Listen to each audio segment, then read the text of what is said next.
All rise. The Honorable Judgey Therapist Vernique Esther presiding. Hello, ladies and gentlemen. Today's case, if I'm honest, is very open and shut. We're going to review the facts, but I'm prepared that this is going to be a bit of a doozy. At Empress Amandi, please take the stand. I haven't spoken to my husband in 2 weeks. And we still live in the same house and sleep in the same bed. Let me give you a backstory. Please. So on Halloween, I went to work. I did not eat. I had patients. I worked 8 hours. Okay. The kids wanted to go trick-or-treating, so my husband and I went to his sister's house. I stayed in the car because I wasn't feeling well. I felt nauseous. I just really wasn't feeling well. We stayed for a little while. They got back in the car. He asked me, am I okay? I said, no, I'm not feeling well. I'm nauseous. I did not eat. He said, okay, we're going to get something to eat. I said, I think we should get cereal right now because that's the fastest thing. I don't want no fast food. We got the cereal. We came home. I was eating cereal. It still wasn't feeling well, so I came upstairs. Okay. He followed me upstairs, and he said, do you want me to leave you alone? And I said, yeah, leave me alone because I'm not feeling well. And this man said, you told your husband to leave you alone? You should never tell your husband. Excuse me? I am not feeling well. I want you to leave me alone. He said, okay, I'm going to leave you alone. I'm going to leave you alone. I went downstairs because my daughter was upset that we didn't go trick-or-treating out here. He came downstairs. He said other things. I didn't say anything. Cool beans. I sat on the couch. He came upstairs and he locked the bedroom door. Hey! For that night, I slept on the couch because I'm not fighting and arguing with you. I still don't feel well. Cool beans. The next day, he got up. He said nothing to me. I said nothing to him. Cool beans. That Sunday, he went to work. I went to go pick up one of my daughter's friends so she can have a play date. And when he was leaving, I was like, have a good day. Don't tell me to have a good day. You don't mean that. You hate me. I said, no, I don't hate you. I love you. Give me a kiss. I'm not kissing you. Cool beans. Ever since then, we have not talked. Wow. Am I wrong? Oh, let me not forget. I sent him a text message, which I'm going to put in here. I said, hey, I think we should have the conversation. You know, he didn't had the conversation to clear the air. You know, he didn't answer me back. Matter of fact, sorry, let me go back. He blocked me on every social media website. Every social media website. Am I wrong? Please let me know. And yes, I'm just waking up. And you see this skin?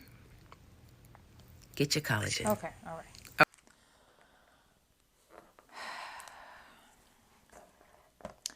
I'm about to call the police because you are married to a child. That's the only explanation, that she's married to a child. First of all, you know what I can't stand? I hate a person who you give them feedback and they're so sensitive that they are willing to like disregard the feedback. For example, if I'm like, oh yeah, can you not talk too close to me? Like, I'm not feeling well. Oh, I'll never stand close to you ever again. People who like are super like, they exaggerate everything. Like any feedback that you give, I cannot stand that. It's one of my biggest pet peeves. Like, oh, can you please not push me? Oh, I'll never interact with you again. Like as soon as you set a boundary with them, they have to take it to the moon. He's obviously one of those people and then some. So my question is, you're not feeling well. Matter of fact, let's rewind. You work an 8-hour shift. You guys decided as a family on Halloween, whatever, to go to his sister's house. You sat in the car. Let's stop right there. Your man let you sit in the car by yourself for, I don't know, 1-2 hours while the family was visiting his sister. Nobody came out to ask if you was okay. Your husband, especially. All right, cool. You sit in the car, whatever. Maybe that's your thing. I recognize that people have different relationship styles and they have different capacities for things. Cool. We don't mind that. He comes back. He's like, hey, is everything okay? Which, too little too late in my opinion, but is everything okay? He asks you nonetheless. You say, no, I'm not really feeling well. I didn't really eat today. He's like, let's get you food, as a good husband should do. You get the food, whatever. You're still not feeling well. You get to the house and you go upstairs. He's following behind you. Mind you, the lady says she got kids, as in plural, as in S. You wasn't worried about her when she was in the car. Why are you following her now? Worry about them kids with an S. So anyway, you abandon the children to do God knows what. You follow her upstairs. You ask, do you want me to leave you alone? She says, yeah, I'm not feeling well. Leave me alone. And you have this huge emotional response. This is why I think you married a child, my love. This is why. Because what do you mean? You asked me a question, I answered it, and you're offended by the answer. I have learned in this life, as a 30-plus-year-old woman, that I don't ask questions that I don't want answers to. And the guy gets, it would have been one thing if it was like, hey, like, did I offend you? Like, if he really thought he did something or whatever, which me telling you I don't feel good, that's not the time for you to be trying to hash out whatever personal issues you may have. My guess is that her being away from the family, her not feeling well, took up space. I have an inkling that normally the flow of the household revolves around him. And for one moment, she needed things to kind of, acquiesce to her. And he couldn't stand that. So he had to, in some way, make it about him. This is a personality disorder, okay? Something is wrong with him. So he has this outburst, right? Now it's about him. He gets to be the one that's mad. He gets to be the one that's offended.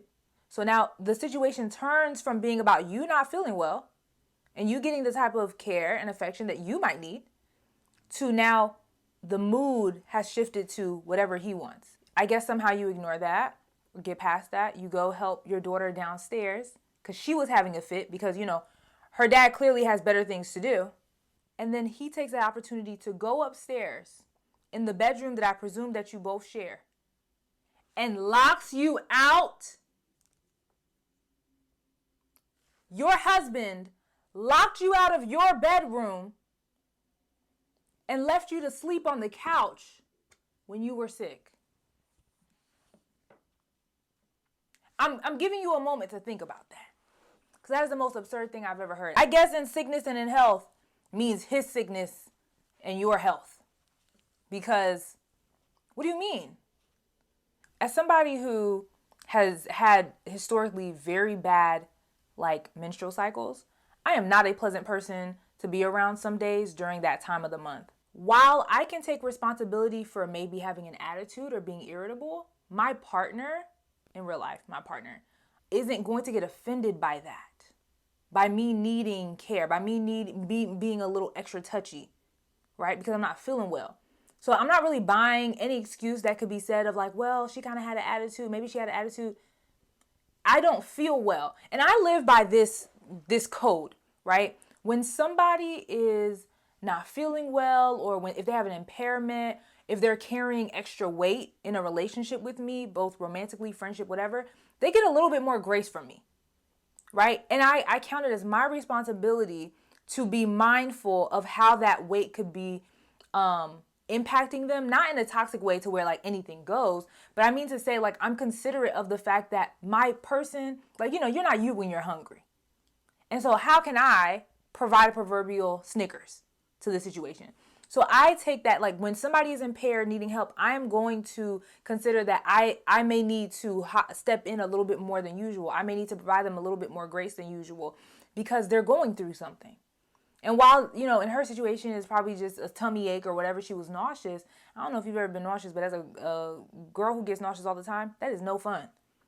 That's the thing. You know what I mean? So I say all of that to say, her having an attitude should not be called into question in this time when she is not feeling well. I'm sorry, I'm not really accepting that. I'm not saying that she should have been able to cuss him out, but his response to maybe a little bit of an attitude is I'm not buying it. So anyways, he locks you out the bedroom. You sleep on the couch when you don't feel well.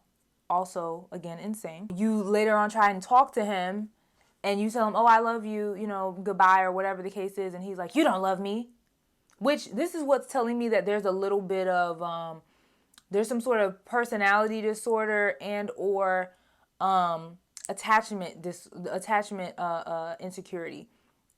Because if it's not a true personality disorder, which it may not be, and I'm not trying to diagnose nobody, there's some sort of attachment issue there that causes him to have these outbursts.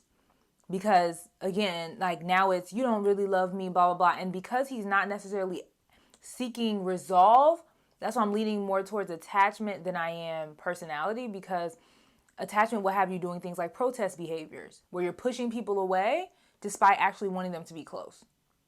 And so, him saying, you don't love me. And she's like, I do love you. Right? Again, childish behavior. This is very and it's also given there's maybe some sort of inner child wound or something like that, especially one that she feels the need to fill because, it's, yes, I do. Come here. I'm not treating no grown man like that, especially when he is so emotionally dysregulated that he's not speaking to me.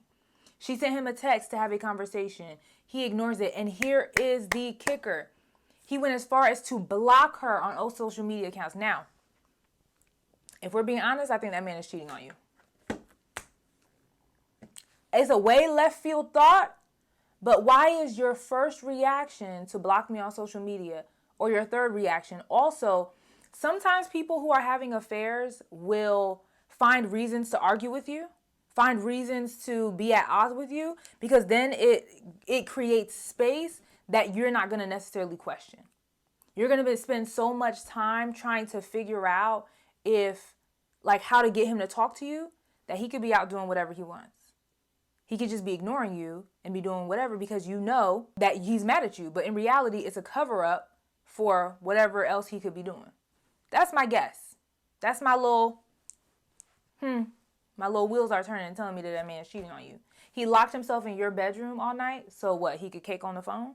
I don't know. Just a thought. I'm not speaking that into your marriage, but I'm just saying the math is not mathing for me at all on this one. And the gag is usually, I'm not going to say for everybody, but usually a person who is actually comforting and helpful when you're not feeling well, you want them to be around. So the fact that you did not want him to be around you while you weren't feeling well tells me that he's not helpful. I also know that you know who your husband is because you said that, and he said some other stuff and then I didn't say anything, which means that he said something so out of pocket that you didn't want to publicly say it despite putting your whole marital business out here. So he said something that was wild and you don't want to repeat it to the general public because you know people will be in your behind talking about why are you with this man? And quiet as it's kept, I'm asking that now. That's neither here nor there because what people don't realize is getting out of a marriage is really hard, even when you think it's the right thing to do. So you should leave him is not always the first thing that people are inclined to do. And I understand and I respect that. But you know who your husband is. You know who he is because you've tried these different methodologies. And the only reason why you're talking about this on social media right now is because you're hoping he sees it. You're hoping to get validation of the experiences that you've had. And this situation is likely some sort of culmination of all the other things that you've experienced. And so it was a perfect way for you to talk about this online, be validated, and then either show it to him so that way you can hopefully convince him or to allow you to not feel crazy in this whole thing. And that feeling of you feeling crazy, like, wait, is this a big deal? Again, that is what people, I know I said I don't think it's a personality disorder, but people with specific, I'm not going to say it because I know y'all latch on to this kind of stuff. People with certain personality disorders will have you, it's gaslighting. It's gaslighting because you're going to have me thinking, well, did I do something? What did I do? Am I overreacting?